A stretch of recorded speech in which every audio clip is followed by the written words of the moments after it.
খালেদ, আমরা তো বাংলাদেশে দেখলাম যে আমাদের বহুল আলোচিত অথবা বহুল আকাঙ্ক্ষিত সংস্কারের বিভিন্ন প্রস্তাবনা আসছে। ৬টি সংস্কার কমিশনের সব প্রস্তাবনাই এখন সরকারের হাতে।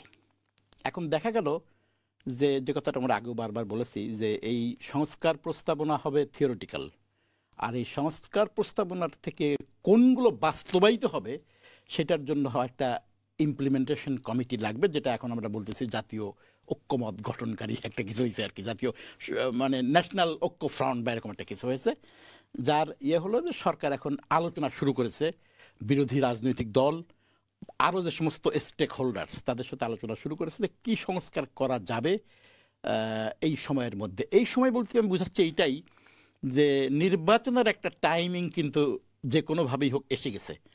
একটু কনফিউশন আছে, কিন্তু ডিসেম্বর হোক অথবা জুন হোক বা ডিসেম্বরের ব্যাপারেই প্রধান উপদেষ্টা বেশি করে বলেছেন।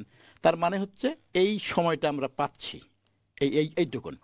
তো এই নির্বাচন সংক্রান্ত সংস্কারের বাইরে আর কি কি সংস্কার করতে পারবে সেটা নিয়ে হচ্ছে এখন প্রশ্ন। এবং এই প্রশ্নে আমরা দেখেছি যে একটা ফর্মাল মিটিং হয়েছে গত সপ্তাহে, যেটা ইম্পর্টেন্ট আর কি। তো এই ফর্মাল মিটিং থেকে কি আউটকাম আসছে বলে মনে হয়, বা ফর্মাল মিটিং থেকে বেরিয়ে রাজনৈতিক দলগুলো যা বলছে, সরকারের পক্ষ থেকে যা বলা হয়েছে, এর মধ্যে তুমি কতটা আশার দেখো যে এইখানে তাদের ঐক্যমতের সংস্কারগুলো কি হতে যাচ্ছে, কেমন হতে যাচ্ছে? জি, ধন্যবাদ কামরুল ভাই আপনাকে। আমরা জানি যে ৬টা খুব গুরুত্বপূর্ণ সংস্কার কমিশন গঠন করা হয়েছিল এবং ওনারা সময় বৃদ্ধির পরে ওনাদের রিপোর্ট জমা দেয় এবং সেই রিপোর্টটা ওয়েবসাইটে পুরো দেশবাসীর জন্য ওপেন করা হয়, যে কেউ ওটা দেখতে পারে, মতামত প্রদান করতে পারে। এবং যে মিটিংটা হলো, এই মিটিংয়ের আগে এবং পরে খুব গুরুত্বপূর্ণ কিছু ঘটনা ঘটেছে। এই মিটিংয়ের আগ পর্যন্ত বিরোধী দল মানে বাংলাদেশের রাজনৈতিক দলগুলো, প্রধান রাজনৈতিক দলগুলো এবং সাধারণ জনগণের ভিতরে একটা শঙ্কা ছিল যে আসলে এই যে এত সংস্কারের কথা বলা হচ্ছে, রাজনৈতিক দলগুলো তেমন এখানে আগ্রহ প্রকাশ করছে না, আসলেই এই সংস্কারগুলো বাস্তবায়িত হবে কিনা, এমন একটা সংশয়ের পর্যায়ে ছিল। প্রধান উপদেষ্টা এই যে মিটিংটা করলেন, এই মিটিংয়ের আগ পর্যন্ত, এই মিটিংয়ে উনি ১০০ জন রাজনৈতিক ব্যক্তিত্বকে, উনি প্রধান রাজনৈতিক ব্যক্তিত্বকে উনি আহ্বান করেছিলেন। ৪ ঘন্টা ব্যাপী একটা আলোচনা হলো। উনি রাজনৈতিক যে নেতৃবৃন্দ ওনাদের কাছ থেকে বক্তব্য শুনেছেন এবং শেষে উনি খুব ১১-১২ মিনিটের একটা সংক্ষিপ্ত বক্তব্য দিয়েছেন এবং ওনার এই বক্তব্যের ভিতরে কিন্তু অনেকগুলো ইন্ডিকেশন রয়েছে। এক একটা শব্দ, এক একটা সেন্টেন্স অনেক কিছু মিন করে, অনেকগুলো অর্থবোধক শব্দ উনি ওখানে উল্লেখ করেছেন এবং উনি ক্যাটাগরিক্যালি বলেছেন যে এই যে সংস্কারের বিষয়, এখান থেকে আমাদেরকে পিছনে আসার কোনো সুযোগ নেই। আপনারা যে বিষয়ে, মানে রাজনৈতিক নেতৃবৃন্দ বা দল, আপনারা যে বিষয়ে একমত হবেন সেই বিষয়গুলো আমরা প্রকাশ করব। যে বিষয়ে আপনাদের কোনো কনসার্ন আছে, আপনাদের কোনো অতিরিক্ত যুক্ত হওয়া, যোগ বিয়োগ, সেটাও আমরা প্রকাশ করব। যে বিষয়ে আপনারা একমত হবেন না সেই বিষয়টাও আমরা ক্লিয়ার করব। অর্থাৎ সামগ্রিক যে প্রসেস, এই প্রসেসটা জনগণের জন্য উন্মুক্ত থাকবে এবং দেশবাসী রেকর্ডে থাকবে যে এই যে সংস্কারের একটা সুযোগ এসেছিল 2025 সালে, নন পলিটিক্যাল যে প্ল্যাটফর্ম, নন পলিটিক্যাল গভর্নমেন্ট, তার সময়ে, এই সময়ে কোন কোন রাজনৈতিক দল সংস্কার অথবা জাতি সংস্কারের বিষয়ে একমত হয়েছে এবং কোন কোন দল এই সংস্কারের ব্যাপারে একমত হয়নি, অর্থাৎ অসহযোগিতা করেছে। এইটা একটা রেকর্ডেড আকারে থাকবে এবং এটা ওয়েবসাইটে উন্মুক্ত করা হবে এবং এইটা পরবর্তীতে গবেষণা বা বাংলাদেশের ইতিহাসে এটা রেকর্ড থাকবে। এবং এইটা যে এভাবে উনি অ্যাড্রেস করবেন, রাজনৈতিক নেতৃবৃন্দ হয়তো ওনারা এটা আগে এভাবে ওনারা প্রেডিক্ট করতে পারেননি এবং ওনারা যে 12 মিনিটের যে বক্তব্য, সেই বক্তব্যে উনি চমৎকারভাবে সব কিছু উল্লেখ করেছেন এবং একদিক থেকে উনি বলেছেন যে সংস্কার আমি চাপিয়ে দেব না, আবার অপর দিকে উনি বলেছেন যে এইটা মানুষের, জুলাই অভ্যুত্থানের যে মানুষ যারা নিহত হয়েছে, রক্ত দিয়েছে, তাদের একটা জীবনের বিনিময় এই সংস্কার যেন দেশের হয়, এটা উনি আশাবাদ ব্যক্ত করেছেন।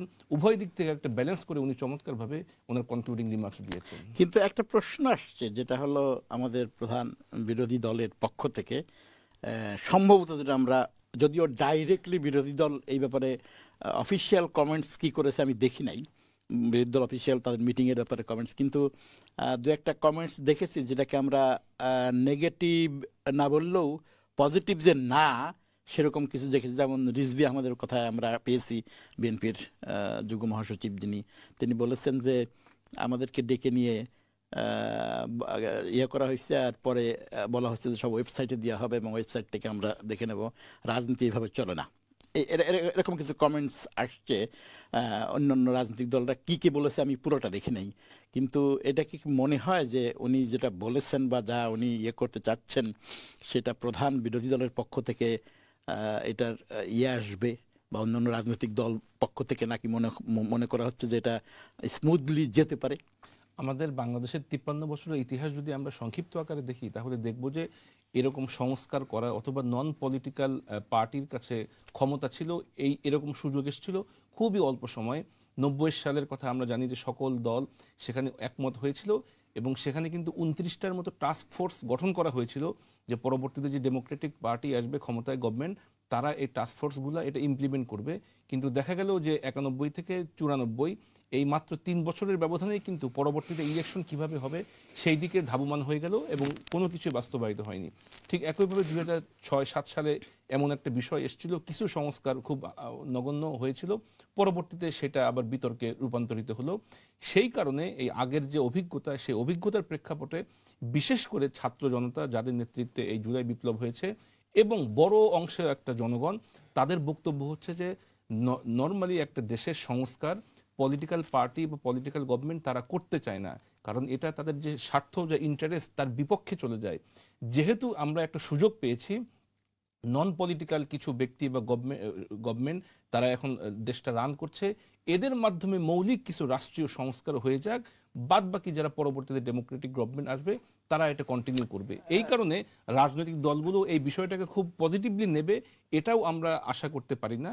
আমাদের দেশের বা সাবকন্টিনেন্টের যে পলিটিক্যাল কালচার, সেই পার্সপেক্টিভ। Thank you.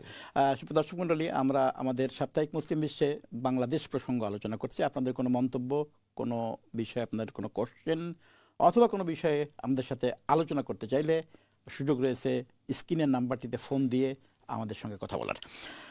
আমার কাছে যেটা একটা জিনিস এখনো ইয়ে না, সেটা হচ্ছে যে আমরা বলতেছি নির্বাচন সংক্রান্ত সংস্কার যেগুলো, সেগুলো তো অলমোস্ট সবাই অ্যাগ্রিড যে নির্বাচন করার জন্য যে সংস্কার, ফর এক্সাম্পল নির্বাচন কমিশন আনা হয়েছে, একটা সংস্কারের মাধ্যমে তো নির্বাচন কমিশন আনা হয়েছে, ঠিক না? যেহেতু কনস্টিটিউশনাল নির্বাচন কমিশনকে এখন ইয়ে করা যাচ্ছে না, তারপরে নির্বাচন সংক্রান্ত ভোটার তালিকাকে, এটা তো সংস্কারের পার্ট, তাই না? তারপরে নির্বাচন সংক্রান্ত যে দায়িত্বগুলো আগে ডিসি, প্রিজাইডিং অফিসার, তারপর একটা জন্য কি আছে পোলিং অফিসার, তারা যে দায়িত্বগুলো এর আগে পালন করেছে সেখানে কিন্তু অনেক চেঞ্জ আনা হয়েছিল, যার কারণে গত তিনটা নির্বাচন যেটা আমরা অগ্রহণযোগ্য নির্বাচন হিসেবে ক্লিয়ারলি সারা দুনিয়ার সামনে প্রকাশ করেছি বা করছি, এই নির্বাচনগুলোর পিছনে কিন্তু শুধুমাত্র যে ইয়ে করা হয়েছে, অনেকগুলো জিনিসও কিন্তু চেঞ্জ করা হয়েছিল, যেটা খুবই ডেঞ্জারাস, যেটা আমরা বুঝতে পারিনি বা আমরা দেখি নাই যে চেঞ্জগুলো করা হয়েছে।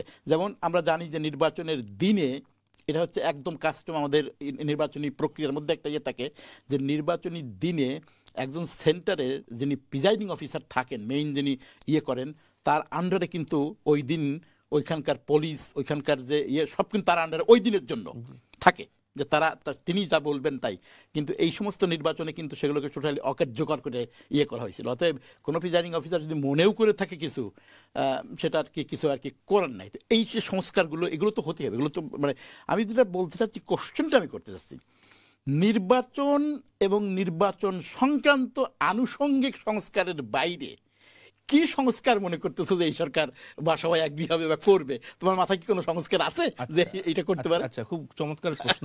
আসলে আমরা যদি এইভাবে ফ্রেজ করি যে নির্বাচন সংক্রান্ত সংস্কার, এইটা বললেও কিন্তু আর বাদ বাকি যে 5টা সংস্কার সেটাও কিন্তু এর সাথে রিলেটেড, অনেকগুলো চলে আসে। যেমন ফর এক্সাম্পল অ্যাডমিনিস্ট্রেটিভ যে প্রশাসনিক সংস্কার, এইখানে পোলিং অফিসার কারা হবে, প্রিজাইডিং অফিসার কারা হবে, পুলিশ কিভাবে রোল প্লে করবে, তারা নিরপেক্ষ থাকবে কিনা, কোন ক্রাইটেরিয়া এগুলো আসবে, এগুলো আসবে, এই সব কিছু কিন্তু ওর সাথে রিলেটেড।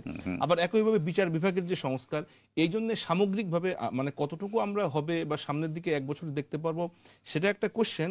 কিন্তু যদি পলিটিক্যাল পার্টির পক্ষ থেকে এমন বক্তব্য আসে যে নির্বাচন সংক্রান্ত যে সংস্কারগুলো আছে সেগুলোই শুধু হোক, বাদবাকিগুলো পরবর্তীতে আমরা করব, এই যে বক্তব্য, এই বক্তব্য কিন্তু কনভিন্স হওয়ার মতো সুযোগ নেই। কারণ অন্যান্য আরও 5টা কমিশন, সংস্কার কমিশন, তাদের কার্যকলাপও কিন্তু এই নির্বাচন সংক্রান্ত সংস্কার কমিশনের কাজের সাথে রিলেটেড। এই কারণে সামগ্রিকভাবে প্রত্যেকটা বিষয়ে, প্রত্যেকটা খাত থেকে যদি কিছু মৌলিক সংস্কার হয়, সেটাও বোধহয় আমাদের জন্য মানে একটা বড় একটা পাওনা জিনিস হবে। এখানে এখনো পরিষ্কার না, যেটা হয়তো টাইমের সাথে পরিষ্কার হবে, যেটা প্রধান উপদেষ্টা এবং এরা এক ধরনের থিওরিটিক্যাল কথায় আমরা এখন করতেছি আর কি। যিনি বলেছেন যে তিনি দিবেন এই সংস্কার, এখন দেখা গেল সংস্কার এই যে টাইম ফ্রেম আর সংস্কার এই দুটোর মধ্যে কিন্তু কনফ্লিক্ট, জি ঠিক কিনা? যে আমরা এখন প্রধান উপদেষ্টা যদি বলেন যে ডিসেম্বরের মধ্যে আমি নির্বাচন করব, তাহলে একটা সংস্কার আসতে পারে, দেখা যাবে যে এই সংস্কার ডিসেম্বরের মধ্যে শুরুই করা যাবে, শেষ করার কোনো প্রশ্ন নাই, ঠিক কিনা? এরকম সংস্কার তো বেশিরভাগই তাই হবে, যে এই সংস্কারটা করতে চাই কিন্তু এটা করতে 2 বছর লাগবে। এটা অর্থাৎ আমরা বলতে চাচ্ছি যে এই যে সামনে যে সময়টা আছে 10 মাস বা আরো কম, এর মধ্যে যে সংস্কারগুলো করা সম্ভব, সেই সংস্কারগুলোর তালিকাই তো প্রধান উপদেষ্টার কাছে আসবে, তাই না? বা সেইগুলোই নিয়েই কথা হবে। এবং এর জন্য চাচ্ছি যে বিরোধী দল বা সব মিলিয়ে রাজনৈতিক দল, এখান তো বিরোধী দল না, রাজনৈতিক দলগুলো মিলে কোন সংস্কারগুলোর পক্ষে তারা কথা বলবে, এটি তো কথাটা আর কি। তো এখন এইখানে যে এই যে কনফ্লিক্ট, এবং আমরা অলরেডি একটা ইয়েতে দেখেছি যে এখানে বিরোধী দল বলতে আমরা আগের বিরোধী দলের কথা বোঝাচ্ছি, বা রাজনৈতিক দল বলতে প্রধান বিরোধী দল, প্রধানতম দল আর কি, বিরোধী বলবো না, তো বিএনপি, এবার কোনো সন্দেহ তো নেই, তাই না? ঐতিহাসিকভাবে বিএনপি হচ্ছে একটা বড় দল। তো এখন বিএনপির সঙ্গে অন্যান্য রাজনৈতিক দলের এইখানে মতবিরোধের একটা বিরাট সম্ভাবনা আছে কিনা? আচ্ছা, জি জি জি জি। এবং সেটা যদি দাঁড়ায় তাহলে সরকার সেটা কিভাবে মোকাবিলা করবে? খুব গুরুত্বপূর্ণ একটা পয়েন্ট। আসলে এখানে আপনি যেটা বললেন যে টাইম ফ্রেম আর হচ্ছে নির্বাচন, তো এখানে মানে with due respect to all political parties, এখানে কিন্তু মানে এই যে সংস্কারের একটা সময় এসছিল, একটা সুযোগ এসছে, এইটাকে আমাদের বাংলাদেশের জনগণের পক্ষ থেকে এই যে 53 বছরের যে অভিজ্ঞতা, সেখান থেকে প্রত্যেকটা পলিটিক্যাল পার্টির কিন্তু এই যে সংস্কারের যে কর্মসূচি, এর প্রতি কিন্তু একদম উইদাউট কন্ডিশন সমর্থন দেওয়া দরকার ছিল।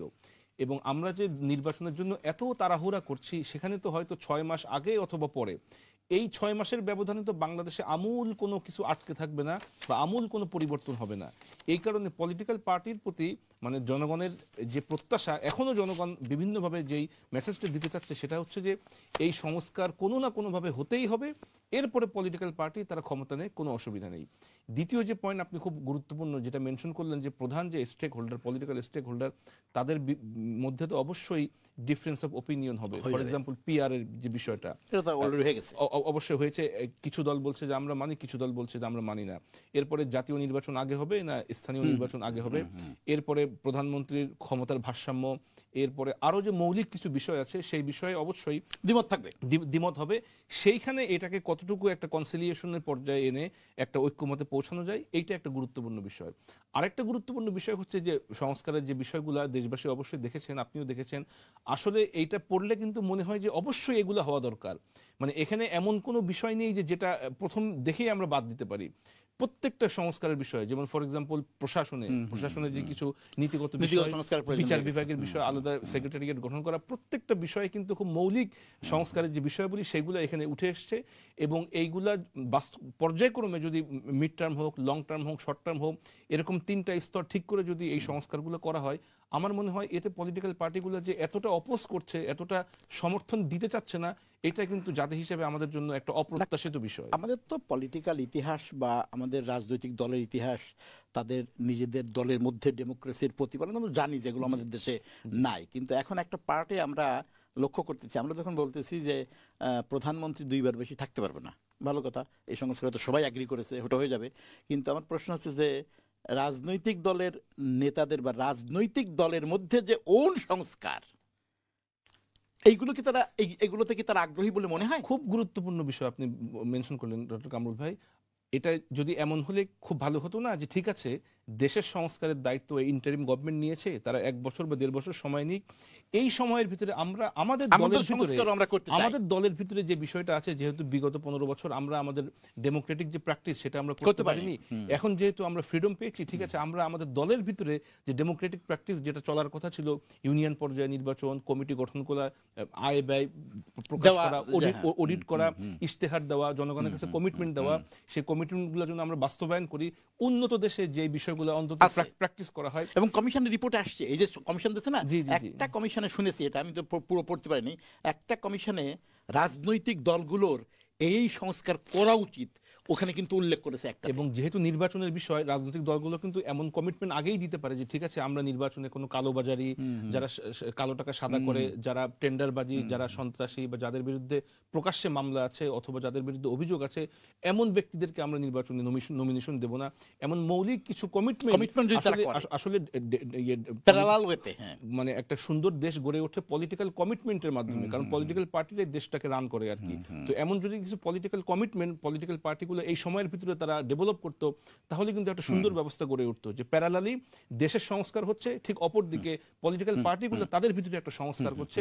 উভয় দিক থেকে কিন্তু সামনের দিকে আমরা একটা ভালো ভবিষ্যতের আশা করতে পারতাম। কিন্তু এখন এই যে পলিটিক্যাল পার্টিগুলোর পক্ষ থেকে শুধুমাত্র নির্বাচনের জন্য এই সংস্কারের কার্যক্রমের প্রতি তেমন সমর্থন না দেওয়া, এটা কিন্তু আমাদের ভিতরে সংশয় তৈরি করে এবং মানুষজন কিন্তু প্রচুর ক্ষোভ প্রকাশ করছে যে সংস্কার অবশ্যই হতে হবে, এরপরে সময় মতো একটা সময় এসে নির্বাচন হবে। এই সরকারের একটা ভালনারেবিলিটি আছে কিন্তু, এটা খেয়াল করতে হবে। সেটা হচ্ছে কি, একটা হলো এই সরকার কোনো পলিটিক্যাল সরকার না, অন্তর্বর্তীকালীন সরকার, আমরা নিউট্রাল একটা সরকার বলি। এখন এই সরকারটা দেশ পরিচালনার জন্য যে সমস্ত সমস্যাবলী অলরেডি আছে, আইন শৃঙ্খলা, তারপরে আমাদের দ্রব্যমূল্যের একটা বিরাট ব্যাপার আছে, এই সমস্ত কিন্তু ইচ্ছে করলেই ভাঙতে পারবে না। কারণ এখানে সেই পুরনো সিন্ডিকেট, এবং যে সিন্ডিকেট ভাঙার জন্য যে সাহস, সিন্ডিকেট ভাঙার জন্য যে মেকানিজম, সিন্ডিকেট ভাঙার জন্য যে ধরনের স্ট্র্যাটেজি, সেটা এই সরকারের আমাদের মনে হচ্ছে নাই। এই জন্য এই সরকারের এই পোর্শন একটা, আর তার সামনে হচ্ছে এই সংস্কারকে বাস্তবায়ন করার, এটা কিন্তু টাস্ক কিন্তু তার দুইটা। যেমন পলিটিক্যাল সরকার হলে তো সে এইগুলো দেখে, তাই না? কিন্তু এখানে টাস্ক দুইটা।